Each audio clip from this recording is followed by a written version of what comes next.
하나님 말씀은 시편 119편 9절부터 16절입니다. 우리 교독하겠습니다. 청년이 무엇으로 그의 행실을 깨끗하게 하리이까?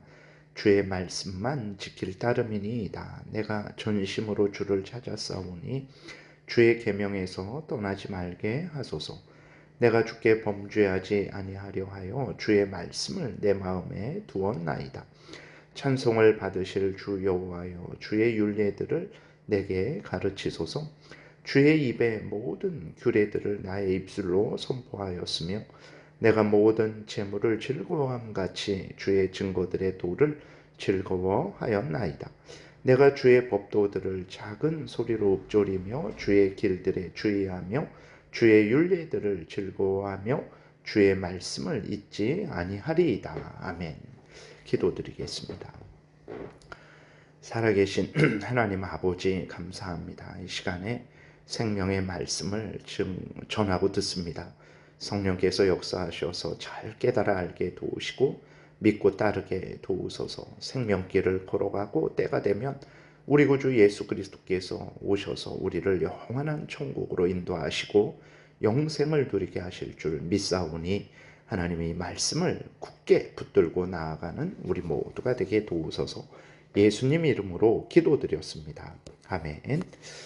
오늘 본문에 보게 되면 이제 하나님의 말씀을 통해서 청년이 범죄하지 않고 그 행실을 깨끗하게 할 수 있다라는 것을 우리에게 알려주고 있어요. 행실을 깨끗하게 한다라는 것은 이제 뭐라고 말하냐면 주의 말씀만 지키는 것이다 라고 말을 하고 있어요. 행실을 더럽히는 것은 무엇입니까? 죄를 짓는 것이죠. 그러면 죄라는 것은 무엇입니까? 하나님의 말씀을 어기고 하나님의 말씀을 행하되 적당히 미흡하게 행하는 것이 죄죠. 그러니까 하나님의 말씀을 전심으로 지키는 것이 죄를 짓지 않는 것이고 그것이 행실을 깨끗하게 하는 것입니다.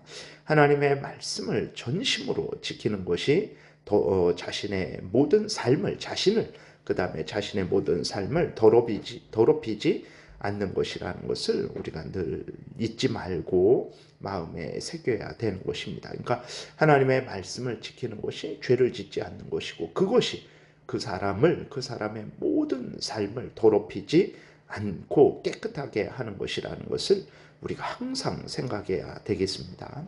11절에 보게 되면 내가 주께 범죄하지 아니하려 하여 주의 말씀을 내 마음에 두었나이다. 그 청년이 그의 행실을 깨끗하게 하는 것, 그것은 주께 범죄하지 않는 것이죠. 그러기 위해서 주의 말씀만 지킬 따름이고 그리고 주의 말씀을 내 마음에 두는 것이라는 것을 항상 사모하는 것이라는 것을 우리가 명심해야 되는 것입니다. 다른 곳으로 내 행실이 고행으로 내 행실이 어떤 보상을 드림으로 깨끗하게 되는 것 아닙니다. 주 하나님께서 우리에게 성경에서 알려주신 대로 믿고 따르는 것, 그것이 바로 우리를 정결하게 하는 것입니다. 그래서 시편 저자는 하나님의 말씀을 전심으로 찾았다, 마음을 다해 찾았다라고 고백하고 있습니다. 그리고 주의 계명에서 떠나지 말게 하소서라고 하나님 앞에 간절히 기도드리고 있어요. 하나님의 말씀을 사모하고 하나님의 말씀을 지키는 것은 내가 하는 것이죠. 그런데 하나님의 은혜로 하는 것입니다. 하나님의 은혜가 있어야 하나님의 말씀을 사모하게 되고 또 전심으로 찾고 지키는 것입니다.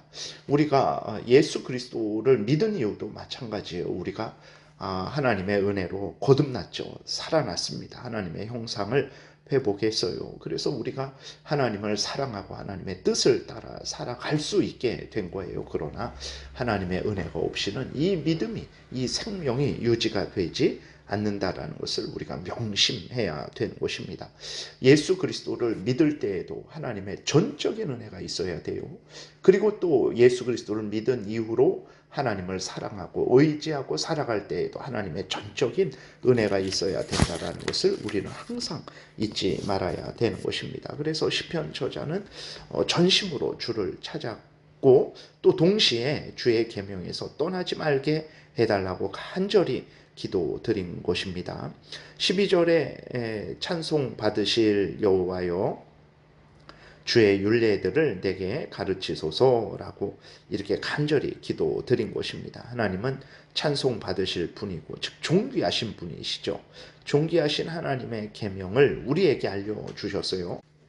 그런데 하나님이 우리에게 어떻게 하나님의 말씀을, 계명을, 법도를 알려주셨습니까? 성경이 완성된 이후로는 오직 성경의 말씀을 통해서만 우리에게 하나님의 말씀, 계명, 법도를 우리에게 가르쳐 주십니다. 그러므로 개인적으로 여러분들이 성경을 읽어야 합니다. 그리고 공적으로 예배 중에 하나님의 말씀의 설교를 들어야 되는 것입니다. 그리고 두 번째로는 성령을 의지해야 되는 것입니다. 성경을 우리가 읽고 깨닫지만 성령께서 함께 하시지 않으면 우리는 하나님의 뜻을 바르게 깨달을 수가 없습니다. 요한복음 14장 26절에 보혜사 곧 아버지께서 내 이름으로 보내실 성령 그가 너희에게 모든 것을 가르치고 내가 너희에게 말한 모든 것을 생각나게 하리라 이렇게 기록이 되어 있습니다. 그러니까 하나님께서 우리에게 하나님의 말씀을 가르쳐 주세요. 어떤 방식으로 가르쳐 주십니까? 성령에 의해서 그리고 성경에 의해서 우리에게 하나님 말씀을 하나님의 뜻을 하나님의 법을 가르쳐 주십니다. 그래서 항상 여러분들이 성령을 의지하고 성경을 읽고 성경이 설교되는 것을 들어야 한다라는 것을 항상 생각해야 되는 것입니다. 성경을 개인적으로 읽지도 않고 설교를 듣지도 않아요. 성령을 의지하지도 않아요. 그러면서 하나님의 말씀을 깨달을 수 있다라고 생각하는 것은 큰 착각입니다. 시편 저자가 또 하나님의 말씀을 얼마나 사모했는지 그리고 그 하나님의 말씀을 얼마나 전하고자 했는지를 또 13절부터 기록이 되어 있습니다. 주의 입에 모든 규례들을 나의 입술로 선포하였으며 내가 모든 재물을 즐거워함 같이 주의 증거들의 도를 즐거워하였나이다 라고 이렇게 기록이 되어 있어요. 하나님의 말씀이 사람들로 죄를 짓지 않게 하고 정결하게 하고 인생을 복되게 살아가게 하고 하나님이 원하시는 본분을 행하게 함으로 인해서 시편 저자는 하나님의 말씀을 자신이 사랑했고 다른 사람들이 사랑하게 하려고 선포한 것입니다. 하나님의 말씀에 대한 분명한 믿음이 있는 자는 하나님의 말씀을 사모하고 하나님의 말씀대로 살고 하나님의 말씀을 전한다라는 것을 우리가 성경을 통해서 확인할 수 있죠. 그리고 하나님의 말씀이 죄를 짓지 않게 하고 하나님의 말씀이 인생을 복되게 하고 하나님이 원하시는 본분을 행하게 하기 때문에 시편 저자는 재물을 즐거워함 같이 하나님의 말씀을 즐거워했다라고 기록하고 있어요. 재물을 즐거워함 같이라는 것은 재물을 하나님의 말씀과 같이 여긴다는 것이 아니고 재물을 얻을 때 우리가 기뻐하잖아요. 그것처럼 하나님의 말씀을 진정으로 기뻐했다라는 것입니다. 15절 16절에 내가 주의 법도들을 작은 소리로 읊조리며 주의 길들에 주의하며 주의 율례들을 즐거워하며 주의 말씀을 잊지 아니하리이다 라고 고백하고 있어요. 주의 법도들을 작은 소리로 읊조렸다라는 것은 묵상했다라는 것입니다. 묵상이라는 것은 하나님의 말씀이 좋아서 하나님의 말씀의 의미를 더욱 알고자 하나님의 말씀대로 순종하고자 하나님의 성경 말씀을 그리고 설교된 말씀을 되새기는 거예요. 이것이 묵상인 것입니다. 그러니까 되새기니까 작은 소리로 읊조리게 되는 거죠.